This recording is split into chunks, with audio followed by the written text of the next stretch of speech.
सभी दोस्तों का स्वागत है इंडिया के largest question paper and solution providing channel पे। फ्रेंड्स, ये आपका हिंदी का पेपर है और ये है 2016 का और इसके पूरे सॉल्यूशंस इसमें दिए गए हैं। जिस स्टूडेंट ने इस क्वेश्चन को सॉल्व किया था उसके 93 मार्क्स आए हैं आउट ऑफ 100। ठीक है, 93 मार्क्स आए हैं आउट ऑफ 100। 80 नहीं आए, 80 गलत है ये। ठीक है, टोटलिंग में गलत हुआ था। चलिए क्वेश्चन पेपर को देख लेते हैं। सबसे पहले इंस्ट्रक्शंस पढ़ लिया करें आप हमेशा। इंस्ट्रक्शंस आपके काम के होते हैं। आगे एक बार आप पढ़ लेंगे तो आपका पेपर में टाइम वेस्ट नहीं होगा। इसी तरह की बुकलेट आएगी आपकी। 100 मार्क्स का क्वेश्चन है, 33 मार्क्स पासिंग है और 17 क्वेश्चन है इसमें। ठीक है, और ये पहला क्वेश्चन है आपका खंड क का अपठित गद्यांश। इसको पूरा पढ़ना है। भारतवर्ष पुराना देश है और यहाँ की संस्कृति और सभ्यता बहुत पुरानी है। इस तरह से इसमें सारा दिया हुआ है। इसके बाद में ये पूरा क्वेश्चन यहाँ तक है। हवाई जहाज़ की सैर की सुविधा के मिलने के बाद भी पैदल चलने वाले तीर्थ यात्राएँ होती हैं। तीर्थ यात्राएँ पैदल भी की जाती हैं। ठीक है, इसी भांति छोटे क्षेत्रफल वाली ज़मीन को जोतने की बात अलग है। ठीक है, पर आज ट्रैक्टरों का इस्तेमाल करके विशाल क्षेत्रफल वाली भूमि को भी जोता जाता है। इस तरह के इसमें जो है। अब इसके ये क्वेश्चंस हैं क ख ग घ अंग च छ ज झ ञ ट ठ ड ढ। सारे क्वेश्चंस हैं। अब ये देखिए इसका आंसर्स। पहला है आपका भारत की अटूट सभ्यता संस्कृति। इसका आपको शीर्षक बताना था तो लिख सकते हैं भारत की संस्कृति या भारत की सभ्यता या अटूट संस्कृति या सभ्यता, कुछ भी आप उसी तरह का लिख सकते थे। भारतीयों को अपनी संस्कृति और सभ्यता में बहुत गर्व है। बहुत काल तक यह देश ऋषि मुनियों का देश कहलाता रहा। आज भी तीर्थ यात्राएं पैदल ही की जाती हैं। तो इस तरह से सारे क्वेश्चंस के आंसर्स दे रखे हैं, आप पढ़ लें इनको। ये आपके सारे आंसर्स हैं और ये लास्ट वाला आंसर इन्होंने गलत किया है तो इसको क्रॉस कर दिया गया है। इसके बाद दूसरा क्वेश्चन है, ये भी अपठित गद्यांश है। ईश्वर का नाम दीनबंधु है। यह सभी वास्तव में आस्तिक है। इस तरह से ये क्वेश्चन का जो गद्यांश है ये दे रखा है। ये उसका पूरा पार्ट दूसरा है और यहाँ पे प्रश्न शुरू हो गए क ख ग घ अंग च छ ज झ यहाँ तक। ठीक है, आप आराम से इसको देख ले। उसके बाद में आ जाइए, इसके आंसर्स हैं यहाँ पे। आप अगर उसको पढ़ेंगे तो आपको आंसर्स पता चल जाएंगे। तो ये आंसर्स लिखे गए हैं। इसी तरह की बुकलेट आपकी आएगी और उसमें आपको इसी तरह से आंसर्स लिखने होंगे। अब आ जाइए तीसरे क्वेश्चन पे। तो आपको जो संकेत बिंदु दे रखे हैं, ठीक है, इसमें आपको बताना है कि जैसे कि किसी एक विषय पे 200 शब्दों में निबंध लिखना है। ठीक है, राष्ट्रीय एकता हो गया, बिरसा मुंडा हो गया और आपका वन संरक्षण हो गया। तो आप किसी भी एक चीज़ पे लिख सकते हैं। इन्होंने बिरसा मुंडा पे लिखा है। अब आ जाइए, इसमें बचपन एवं शिक्षा हेडिंग डाल के लिखा है और कार्य एवं उपदेश उसके भी हेडिंग डाल के बताए गए हैं। यहाँ पे अंग्रेजी से संघर्ष के बारे में बताया गया और लास्ट में उपसंहार जरूर लिखें आप, इससे आपके मार्क्स नहीं घटेंगे। चौथा क्वेश्चन है, झारखंड के किसी ऐतिहासिक स्थल का वर्णन करते हुए अपने मित्र को एक पत्र लिखना है। अथवा में इसके आया था क्वेश्चन, विगत कुछ दिनों से आपके क्षेत्र में अपराध बढ़ रहे हैं, उसके नियंत्रण हेतु थाना प्रभारी को एक पत्र लिखना है। ठीक है, तो आप अथवा का क्वेश्चन भी कर सकते हैं और बिना अथवा का भी। तो इन्होंने अथवा का क्वेश्चन किया है। थाना जो प्रभारी है उनको एक पत्र लिखा है अपराध के जो नियंत्रण करने के लिए। ये पूरा का पूरा पत्र लिखा है और यहाँ पे अपना नाम लिख सकते हैं, कुछ भी लिख सकते हैं, क्योंकि आपके जो क्वेश्चन में नाम और जगह नहीं दे रखी है तो आप अपनी मर्ज़ी से कोई भी नाम और जगह चूज़ कर सकते हैं। पांचवा क्वेश्चन है, वाक्य में प्रयुक्त क्रियापदों को छाँट कर लिखना है। जैसे गाड़ी दौड़ रही है, तुम कविता पढ़ रहे हो और बच्चा गाय दूध पीता है। तो इसमें क्रियापद है दौड़ रही है और दूसरे में क्रियापद है पढ़ रहे हो और तीसरे में क्रियापद है पीता है। ठीक है, ये काम करने के जो पद होते हैं उनको क्रियापद कहते हैं। छठे क्वेश्चन में रिक्त स्थानों की पूर्ति करनी थी, तो मैं उसके विचार से खालिस्तान सहमत हूँ। तो यहाँ पे आ गया आंसर, पूर्णतः सहमत हूँ।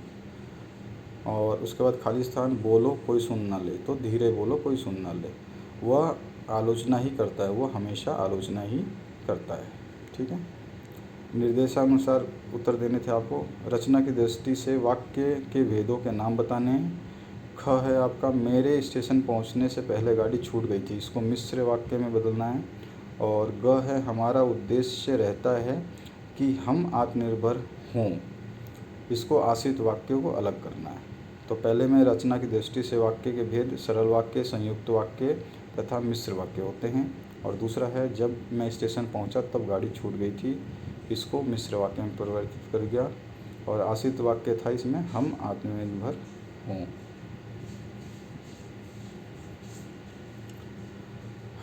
8वां क्वेश्चन है, निर्देशानुसार वाच्य परिवर्तन कीजिए। मुझे खेला नहीं जाता, इसमें वाच्य बदलें और कृतवाच्य में बदलें। और दूसरा है, कलाकार मूर्ति बनाता है, कर्मवाच्य में बदले। और गर्मी में कैसे सोओगे, इसको भाववाच्य में बदलना है। तो पहला है, मैं खेल नहीं सकता, और दूसरे का आंसर हो जाएगा कलाकार के द्वारा मूर्ति बनाई जाती है। और तीसरा आंसर हो जाएगा आपका गर्मी में कैसे सोआ जाएगा। 9वां क्वेश्चन है, देशभक्त का समास विग्रह करना था।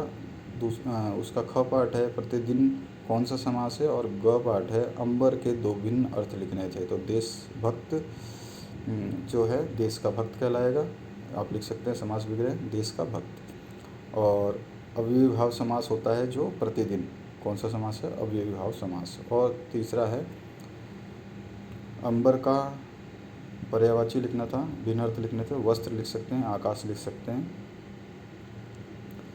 10वां क्वेश्चन है आपका जो है ये आपका काव्यांश है, इसको पढ़ना है और उसके ये जो 3-4 क्वेश्चन से इनके आंसर देने हैं। यहाँ पे अथवा में भी आपके क्वेश्चन हैं और ये आपके काव्यांश है, इसके भी आंसर्स आपको देने हैं। ख खंड का ये क्वेश्चन है। तो इसमें आ जाइए नेक्स्ट, जो अथवा का आंसर इन्होंने लिखा, कवि का नाम क्या था, ऋतुराज, और कविता का नाम है कन्यादान। आपके बुक से ये क्वेश्चन है, तो आप आराम से इस बुक में अपने इस कविता के जो अभी मैंने दिखाया आपको, इनको देख ले और उसके हिसाब से आप पढ़ लें, ठीक है। तो ये इन्होंने आंसर लिखा है और ये आंसर सारे सही हैं इनके, और इन्होंने 6 मार्क्स गेन किए हैं इसमें।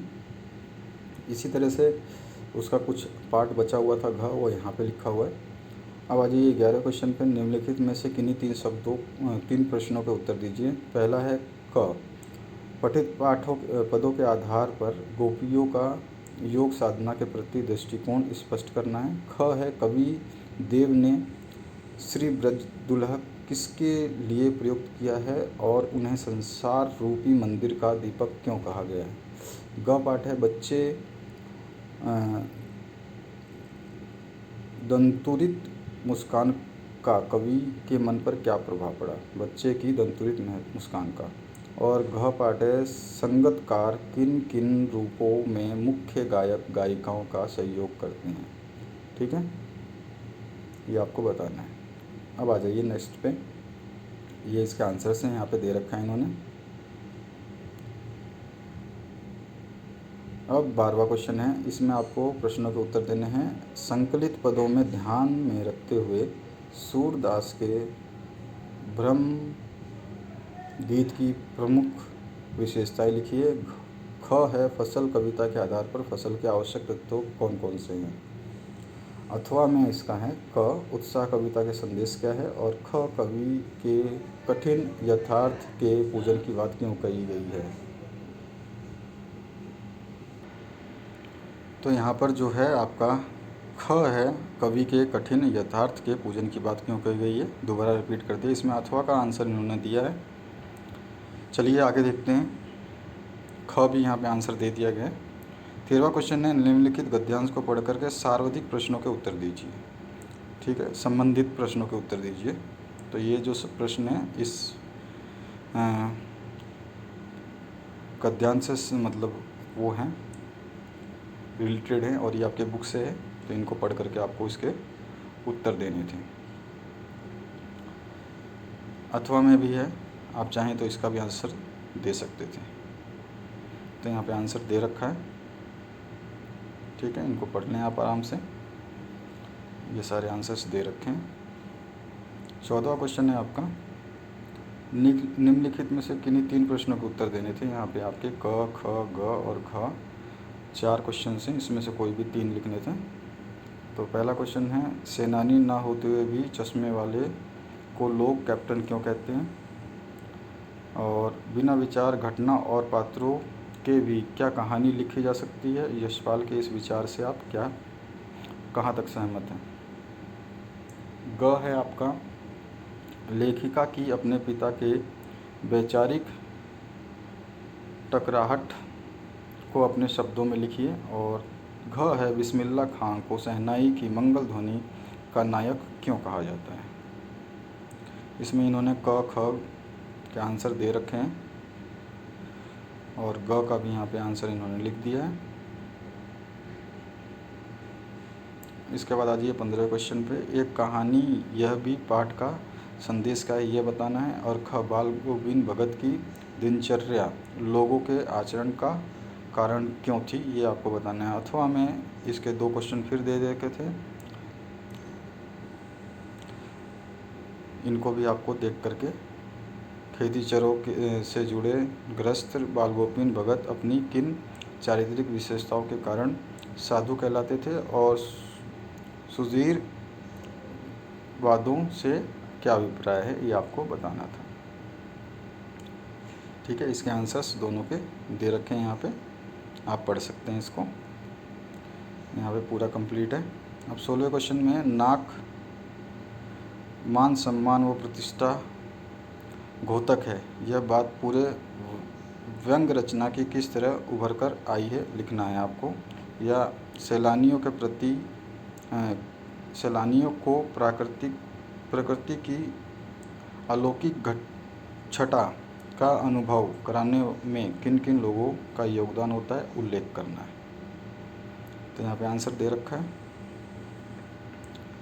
ये पूरा आंसर इन्होंने लिख दिया है। अब निम्नलिखित में से किन्हीं 3 प्रश्नों के उत्तर दीजिए। तो यहाँ पे 4 क्वेश्चन आपको दे रखे हैं, इनमें से कोई भी 3 करने थे।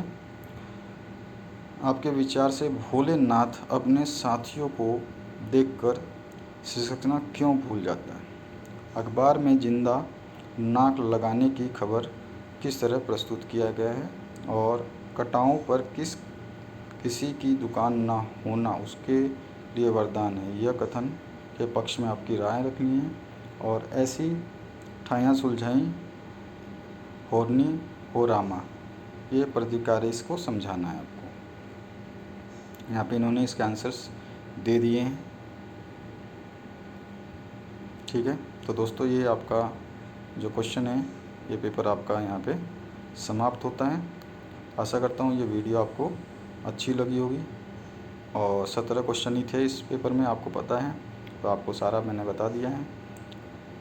तो आशा करता हूँ ये वीडियो अच्छी लगी होगी। लाइक ज़रूर कर दें और चैनल को सब्सक्राइब और शेयर करना बिल्कुल ना भूलें, ताकि आपके लिए बहुत ही स्टडी मटेरियल मिलेंगे।